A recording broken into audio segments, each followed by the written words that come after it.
l'émission Saveurs divines. Cette bonne nouvelle du royaume sera prêchée dans le monde entier pour servir de témoignage à toutes les nations. Alors viendra la fin. Ce pain céleste vous est présenté par Immaculée Niraneza. Shalom, shalom, peuple de Dieu, chers amis, vous tous qui écoutez l'émission Saveurs divines, vous les habitués et vous tous qui peut-être écoutez pour la première fois, je vous accueille chaleureusement dans cette émission. Que le nom de l'Éternel soit élevé. Dans cette émission, nous avons un seul objectif, c'est d'élever la gloire de Dieu. Alors aujourd'hui, nous allons continuer le thème que je vous ai annoncé hier. Mais avant cela, je voudrais vous lire cette belle promesse que nous trouvons dans le prophète Ésaïe 43 au verset 2. Il est écrit: « Si tu traverses les eaux, je serai avec toi, et les fleuves ne te submergeront point. Si tu marches dans le feu, tu ne brûleras pas, et la flamme ne t'embrasera pas. » Alléluia. Au verset 3, il est dit: « Car je suis l'Éternel, ton Dieu. » Alléluia. Plus loin, au verset 4, Dieu dit: « Parce que tu as du prix à mes yeux, parce que tu es honoré et que je t'aime. » Alléluia. Cette belle parole, cette belle promesse était donnée au peuple d'Israël. Et aujourd'hui, ça nous concerne aussi. Nous tous qui avons cru en Dieu, nous sommes un peuple élu aussi. Et nous avons cette promesse pour nous. Les jeunes garçons Shadrach, Meshach et Abednego ont vu cette promesse se réaliser. Je vous ai dit que cette semaine, nous allons parler de comment notre Dieu délivre. Ces jeunes garçons étaient jetés dans la fournaise ardente et l'Éternel les a délivrés. Ils n'ont pas été brûlés. Alors voyant cela, le roi s'est écrié en disant qu'il n'y a aucun autre Dieu qui peut délivrer son peuple comme celui-là. Il n'y a aucun autre Dieu que l'Éternel, le Dieu d'Israël, qui peut délivrer ses enfants comme il le fait. Alors aujourd'hui, nous allons voir comment ce Dieu-là a délivré son peuple lorsqu'ils étaient retenus en Égypte comme esclavage. C'est l'histoire que nous trouvons dans le livre d'Exode. Et Moïse a été chargé d'aller remplir cette noble mission de les libérer de l'esclavage. Exode 14 au verset 5, je lis ceci. On annonça au roi d'Égypte que le peuple avait pris la fuite. Alors le cœur de Pharaon et celui de ses serviteurs furent changés à l'égard du peuple. Ils dirent: « Qu'avons-nous fait en laissant aller Israël, dont nous n'aurons plus les services ?» Ah oui, chers amis, les Égyptiens n'étaient pas contents de laisser ces gens partir. C'était une main-d'œuvre gratuite qui s'en allait. Alors ils n'étaient pas contents de les lâcher. Ils voulaient les garder en servitude et ils ont dit qu'ils n'auront plus leur service. Savez-vous que parfois aussi nous rendons des services à Satan? Ah oui, chaque fois que nous détestons notre prochain, nous sommes en train de rendre service au diable. Chaque fois que nous murmurons la haine, chaque fois que quelqu'un devient jaloux de son prochain, ça c'est un service qu'il est en train de rendre au diable. Il est content de voir que les gens s'entretuent, il est content de voir que les gens se détournent de la volonté de Dieu. Ça, le diable, il se réjouit de tout cela.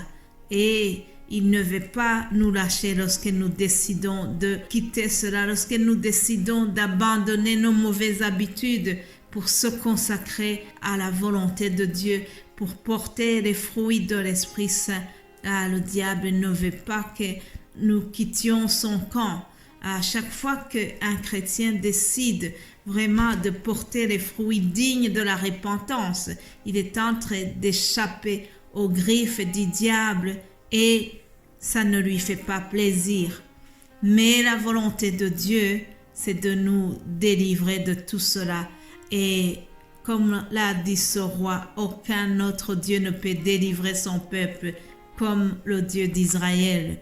Alors, on continue l'histoire de ce peuple.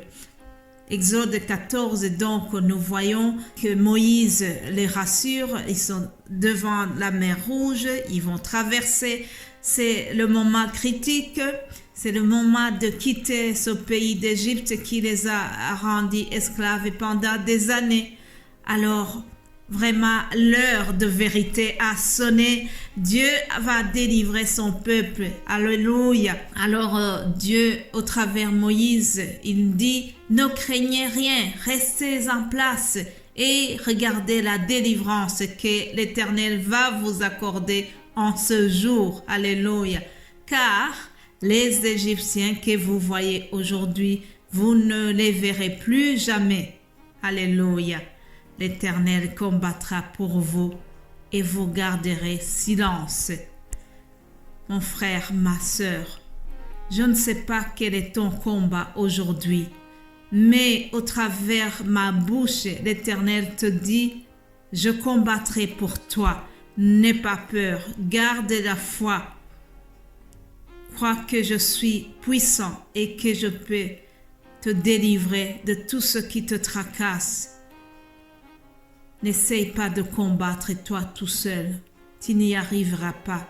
L'Éternel combattra pour toi. Appelle-les au secours. Il est celui qui a dit que si nous l'appelons, si nous crions à lui, il est digne de confiance, il est plein de bonté, il viendra à notre secours. Alléluia. David a dit une très belle parole que je retiens. Il a dit, dans ma détresse, j'ai crié à l'Éternel et il m'a délivré. Alors, toi aussi, dans ta détresse, crie à l'Éternel et il viendra te délivrer.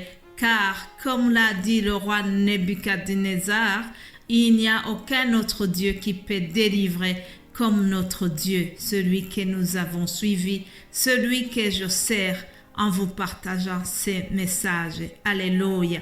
Alors, notre histoire de délivrance continue et au verset 30, Moïse déclare ceci. En ce jour, l'Éternel délivra Israël de la main des Égyptiens et Israël vit sur le rivage de la mer les Égyptiens qui étaient morts. Israël vit la main puissante que l'Éternel avait dirigée contre les Égyptiens. Et le peuple craignit l'Éternel et il crut en l'Éternel et en Moïse, son serviteur. Alléluia. Vous savez, lorsque le peuple a vu le miracle que Dieu venait de faire, même ceux qui se moquaient de Moïse, ceux qui n'avaient pas cru en son autorité, ils ont commencé à le respecter. Alléluia. Je remercie Dieu parce que il prend notre défense face aux gens qui nous dénigrent, face aux gens qui se moquent de nous, face aux gens qui se disent mais pourquoi est-ce qu'elle perd son temps, pourquoi est-ce qu'elle continue de parler comme ça, pour qui l'a mandaté pour prêcher pareillement. Mes chers amis, un jour ou l'autre, Dieu se manifeste et il vient honorer ses serviteurs. Alléluia. J'aime beaucoup comment l'Éternel a fait à ce peuple de croire en l'autorité de Moïse. Quand ils ont vu le miracle de Dieu, ils ont commencé à respecter Moïse et ils ont vu que l'Éternel est de son côté.